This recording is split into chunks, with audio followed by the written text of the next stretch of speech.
Welcome to the Built Different podcast. We are in the Purity series, how to live purified and righteous as a coach and or a spiritual leader. The topic is isolation is dangerous for leaders. Now, before we get into it, if you want to learn more about how to be built different, spiritually, mentally, and physically, go ahead and hit the like button, hit subscribe, hit the bell, and share it with someone you've never shared it with before.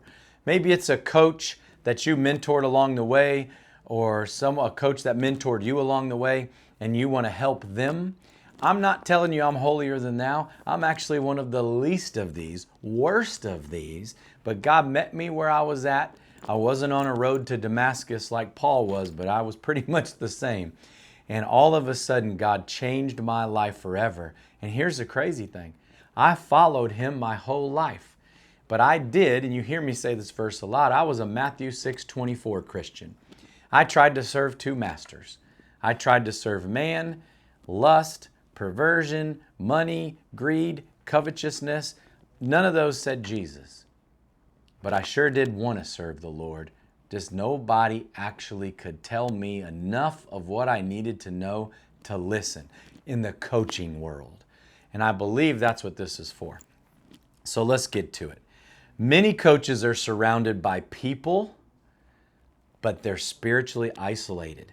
Now, I have this conversation with my wife a lot. She's a teacher, and we both are around kids every single day. So when we go home, thankfully we don't have any more kids. They're all grown. We don't want to be around kids. I don't want to have a daycare at my house. Now, when they're grandkids, it'll be a little different. But I want to get a break. That's not what I'm talking about. Many coaches are surrounded by people, but spiritually isolated. I plugged this message before. Go to Mercy Culture Church on YouTube. It's here in Fort Worth, the main campus. Pastor Landon Schott just preached a message, May 17th. And that message was connecting with God through solitude. Solitude is what Jesus did. He went away. He'd always go into a garden, a quiet place, somewhere to be alone with God. Isolation is like if you think of a lion, it's 1 Peter 5:8, but if you think of a lion is just hiding in the grass, watching herds of prey walk by. The lion is waiting for one of them to drift.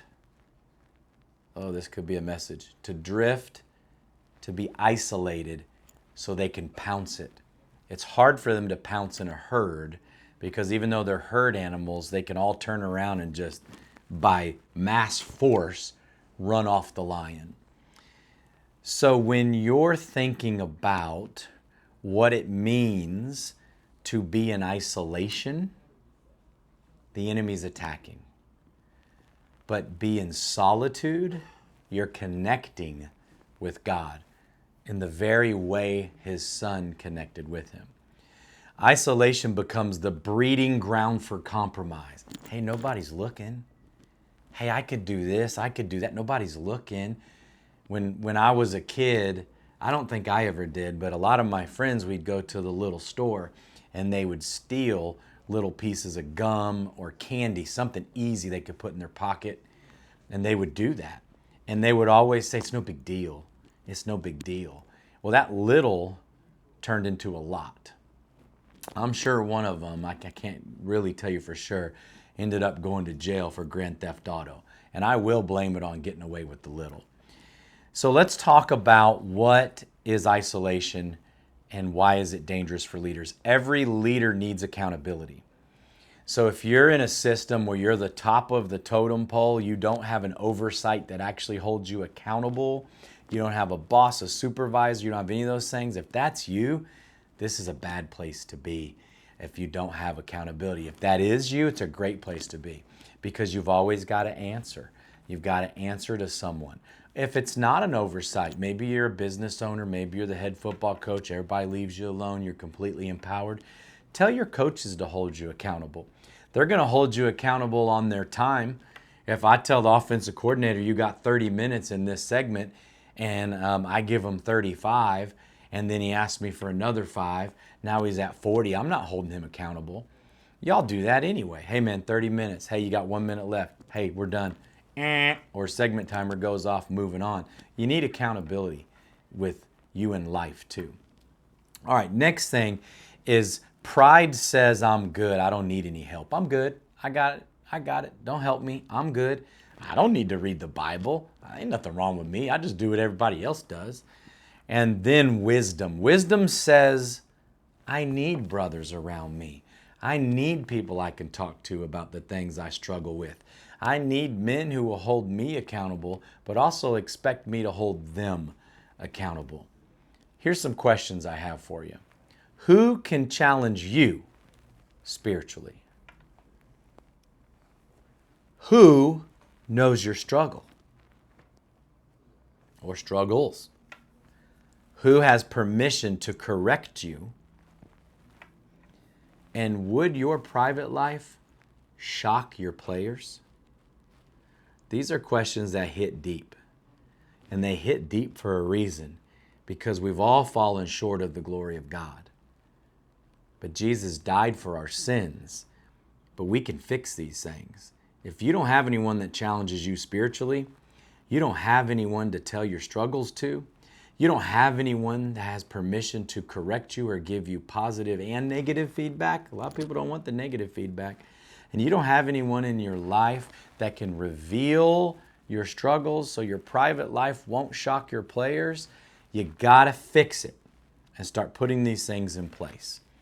And I'll close with a couple of scriptures here. Confess your faults one to another and pray for one another that you may be healed. That's James 5:16. Confess your faults one to another. It doesn't go like this. Man, I really struggle with this sin. It's been consuming me my entire life. But I'm not going to tell anyone. I'm going to try to pray it away. Dear Jesus, get rid of it. Dear Jesus, get rid of it. Dear Jesus, get rid of it. Well, the neurological damage in your brain needs some help, but you also need a friend group. I can confess my faults to you, because now I've brought those sins and faults to light, and the enemy has lost his authority over them. And now I've got people to help me. Ecclesiastes 4:9. Remember, in Ecclesiastes, it's Solomon going, in my opinion, on a rant. After he's been the richest man to ever live, he goes on a rant. But he gives some really sharp wisdom here. 2 are better than 1. Go back to the herd. Go back to the one that tries to isolate. Well, if 2 are a little bit slower in the pack, they usually don't get pounced. So those 2 work their way back into the herd, and that herd in the spiritual realm is connecting to the Father. And then finally we'll close with Galatians 6:1. Restore. Let me stop there. Restore means something's broken. Something's out of order. Restore such a one in the spirit of meekness. Spirit of meekness. I'm tired. It's been rough. I feel beat down. I don't want to connect with God. I don't want to read the Bible. I'm burnt out. Restore such a one in the Spirit. Pull them out of the meekness. That's Galatians 6:1.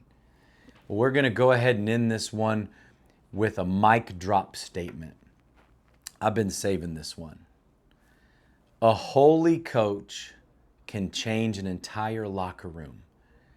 And being built different starts in the hidden places. We're going to close this out with a call to action. My call to action is how I started. If you want to learn more about being built different, spiritually, mentally, and physically, glean from the wisdom I've learned doing things wrong and the few things I've done right. Go ahead and hit the like button, hit subscribe, hit the bell, share it with someone you haven't shared it with before. And remember, if you're connecting with God every single day, it's always easier in His presence. Thank you. See you on the other side.